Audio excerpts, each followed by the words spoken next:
Thank you, members.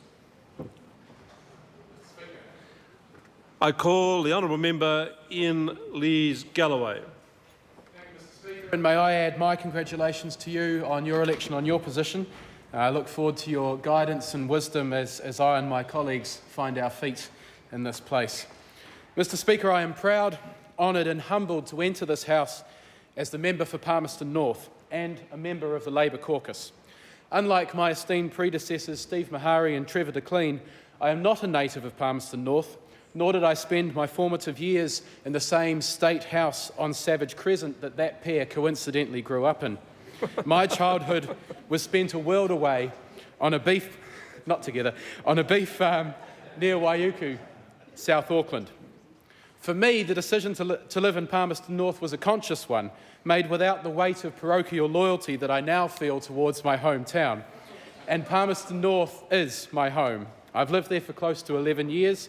I met my wife there, my children were born there, and over the last 10 years, my immediate family, all of them, has followed me to Palmerston North, and it is my desire that our family will have a close connection with the city for many years to come. Like my relationship with Palmerston North, my relationship with the Labour Party is not one founded on generations of family loyalty. Exactly how the privately educated boy from a beef farm who had Bill Birch as his local MP grew up to become active in the student and labour movements still has many people somewhat perplexed, not least my parents. That's a story for another day, but the reason I joined the Labour Party is quite simple. Its values match my own. I believe in communities. I believe in decent pay for good work. I believe in strong public services and that the state is still relevant and necessary in a modern economy. I believe in freedom of choice and individual responsibility. I also believe that we each have a responsibility to work in one another's best interests and not just our own. Most of all, I believe in empowering people. That means investing in our communities and each other. It certainly does not mean withdrawing support from those who are the most vulnerable and at the margins of our society. These are values that were taught to me by my parents, who I'm pleased to say are watching us from the gallery today. Everything they did for their two growing sons was done out of a desire to give us the very best opportunities in life. It's fair to say that these days my family and I don't exactly see eye to eye politically. In fact, it seems it was quite a dilemma when given the choice of choosing between voting for their son and voting for the local national candidate. My parents are lateral thinkers. They came up with a novel, if not slightly drastic solution. They moved out of the electorate. I'm sure Simon Power will be relieved to know he has two more loyal supporters. Nevertheless, I would not be here today if it were not for the love and encouragement that pervaded my childhood, and for that, I thank them both.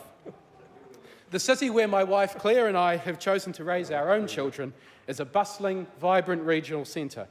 It has a robust economy thanks to a mix of public and private sector industries and services.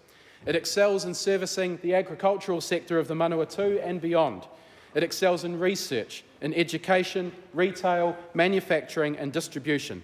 The city is full of innovative people, and the work being done at Massey University, the Fitzherbert Science Park and numerous small businesses in the city has potential to put Palmerston North and New Zealand on the map as a leader in sustainable agri-food research. Such research and the teaching of the skills required to carry it out are at the heart of New Zealand's ongoing and necessary economic transformation. The public sector must support the kind of blue skies research required to make substantial scientific advances, and it is right that governments remain committed to funding such work, as well as giving our scientists the freedom to explore avenues of potential benefit. However, it is equally important that the environment is created in which New Zealand businesses are encouraged to invest in research and development. New Zealand's private sector R&D investment is woeful by international standards. In fact, as a percentage of GDP, it is 1/3 the OECD average. The countries ahead of us have been offering something called research and development tax credits for years. Currently, there are 21 OECD countries offering R&D tax credits, soon to be 20. Our R&D investment must improve because New Zealand needs a private sector that is committed to research and development. As my colleague, the Honourable Pete Hodgson, told the House last night, businesses engaged in research and development are, by their nature, more likely to be high growth, economically sustainable, more likely to have a commitment to staff retention, and more likely to be exporters. They need skilled labour, not cheap labour. They are what this country needs. If we are to remain on the path towards a high-wage economy, we must stay focused on what makes New Zealand unique. Part of what makes us unique is that thing we call our clean, green image. Thinking of New Zealand, most travellers will tell you they come here to experience our lush native bush, our pristine mountain ranges, our unblemished mountains, our unblemished beaches, our pollution-free rivers. The marketing's perfect. 100% pure New Zealand. Unfortunately, the reality doesn't quite match the hype. But it is not just the tourism industry that relies on our clean, green New Zealand. The quality of our exports will increasingly be judged by the environmental impact of their production. Yes, we already do well by international standards, but given the distance to our markets and the misleading attention given to food miles, there is increasing pressure to be cleaner and greener than everybody else. But the arguments in favour of environmental sustainability are about much, much more than the economic imperatives.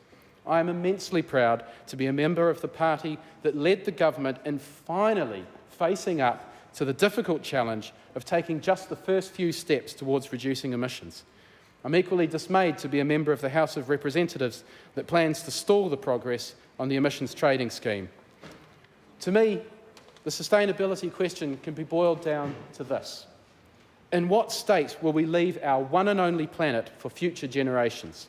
Will we hand them the legacy of blind greed, of an environment so devastated that there is no foundation for a sound economy? Or will we take action now so that our children, our grandchildren, our great-grandchildren can enjoy the lifestyle we so naively take for granted?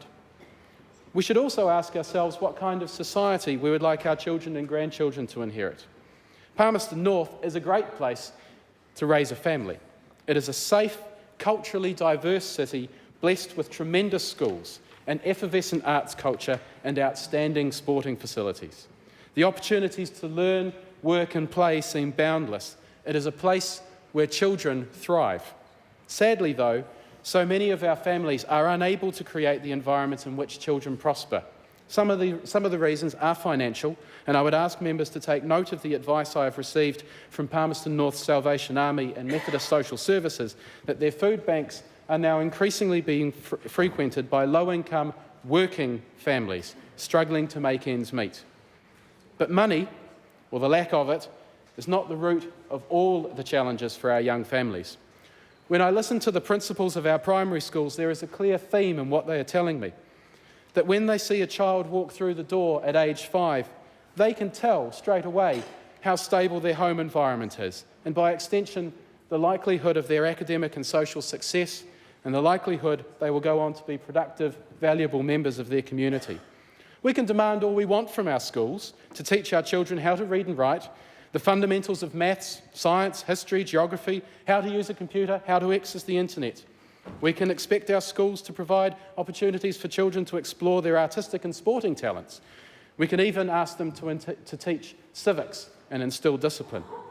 We can ask our schools to do all that, but if our children then go home to an environment where learning is not supported, where there is little or no adult supervision, where violence is a day-to-day occurrence, where there is no food on the table, then all our demands of our schools are for naught. I'm not saying our nation is riddled with bad parents. I know that the overwhelming majority of parents want the very best for their children. Parents that are struggling want to give their children the opportunities they might not have had themselves. But often, they just don't know how. What many of our parents desperately need is guidance and support. We need role models to help set our parents and our children on the path towards achieving their own goals. How can we help? What can we do?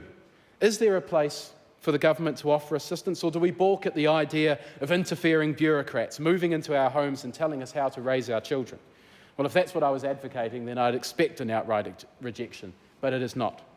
There are already numerous organisations working within their own communities to assist the parents of young families.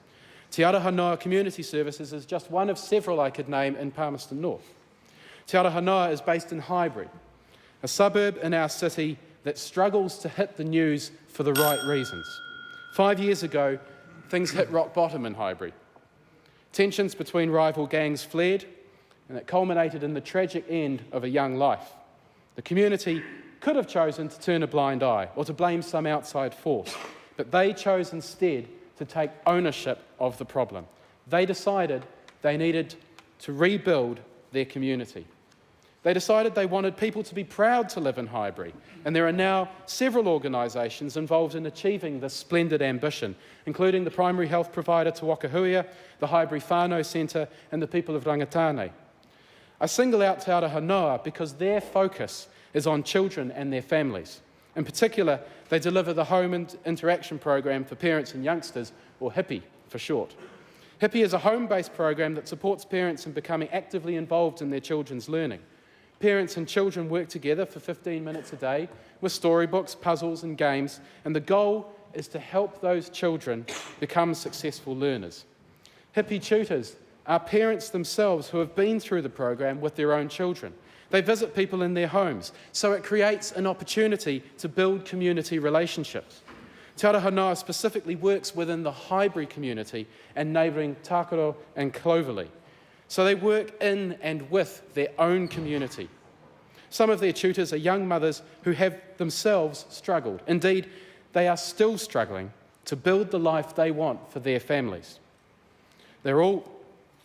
Earlier this year, I met 3 young women, very inspirational, all mothers and all now giving something back as tutors.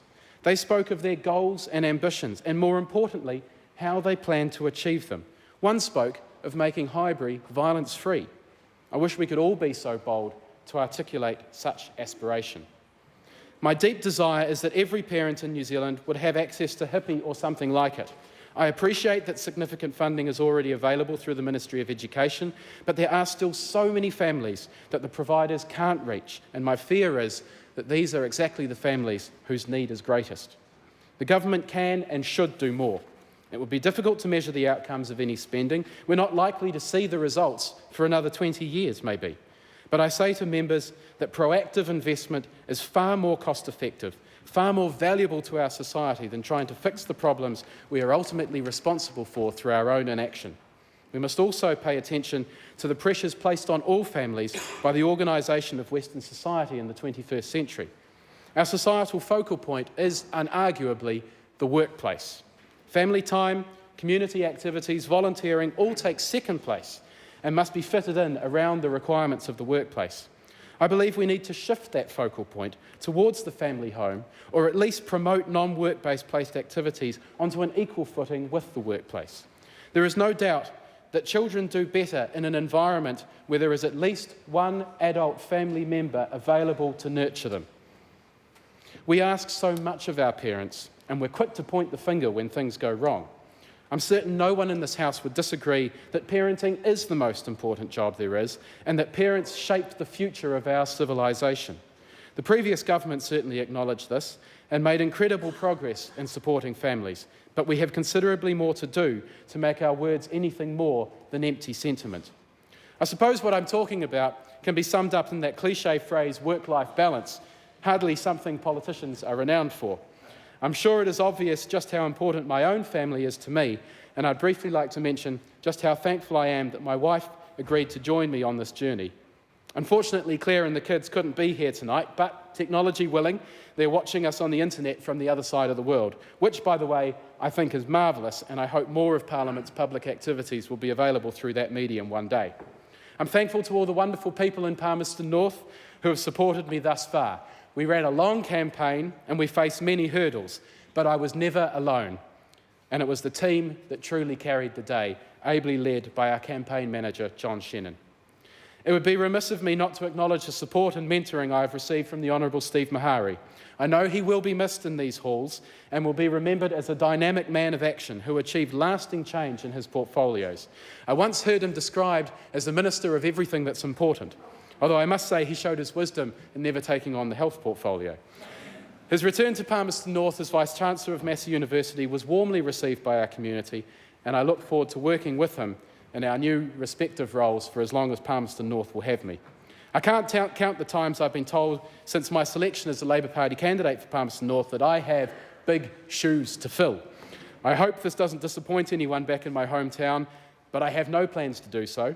Steve Mahari may have been as well known for his fashion sense as anything else he achieved in here, but I want you all to know that I have my own shoes, and they fit me very well, and I am comfortable in them.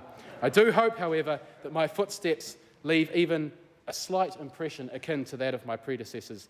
That would be an achievement indeed. My focus is on the future, and I expect to be judged on the effect my time here has on future generations of all New Zealanders.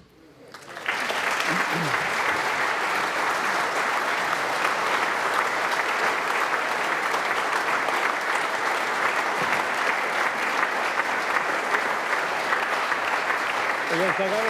Yeah.